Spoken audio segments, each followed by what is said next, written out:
Begin with a developing story about one of Canada's richest couples. Barry and Honey Sherman have been found dead. You might not recognize their faces or even their names, but Barry and Honey Sherman may well have touched your life in some way. They were found dead in their luxury Toronto home today in circumstances police are calling suspicious. Now, Barry Sherman founded the generic drug giant Apotex. Chances are pretty good you've used some of its products. He and his wife were billionaires and big givers to universities, hospitals, and Jewish charities. And their influence extended into political circles as well. Ron Charles has more on what we know so far about their deaths. Toronto police are saying very little about what they found inside the mansion of pharmaceutical billionaire Barry Sherman and his wife Honey. They left it to officials at the company Sherman founded 50 years ago, Apotex Pharmaceuticals, to announce the Shermans' sudden death. All police will say is that they are treating the deaths as suspicious. It means that we're investigating it to determine if there is foul play involved or not. And at this point, we cannot with 100% certainty say that there is or is not. The Shermans' house on this street of sprawling multi-million-dollar mansions has a for sale sign out front. It's listed at just under $7 million.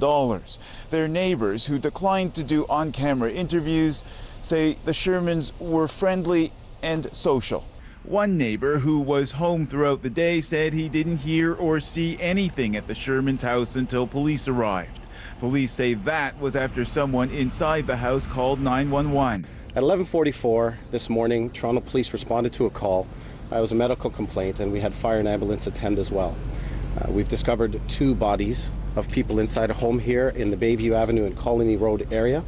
Police say the coroner will do a post-mortem on the bodies tomorrow to try to determine the precise circumstances of their deaths. Ron Charles, CBC News, Toronto.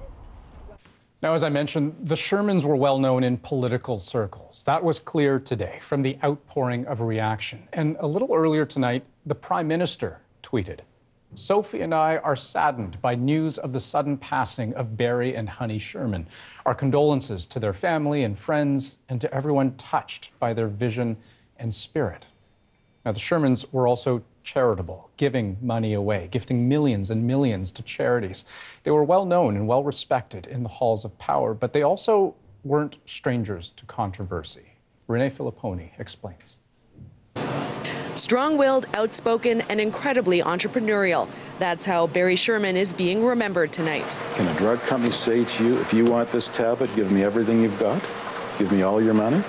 He started Apotex in 1974 after buying out his uncle's smaller company. It grew to become the largest producer of generic drugs in Canada. He was the bane of the existence of the branded drug companies in Canada. He was not their favorite person, but he was respected, I think. I respected him. And he demanded that respect, something former Ontario Premier Bob Rae knew all too well. He didn't hesitate to let you know when he was happy, when he wasn't happy. And I suspect everybody who's been involved in healthcare across the country will be able to identify with that. And that attitude led him right into the center of controversy, constantly battling with Big Pharma. They had sought to stop us from selling it. They failed in that. There was a family dispute, too. Sherman ended up in a bitter court battle with his cousins, who claimed they were owed a stake in Apotex. And his involvement in politics created a stir. In 2015, an investigation was launched over questionable lobbying at a fundraiser he held for the Liberal Party.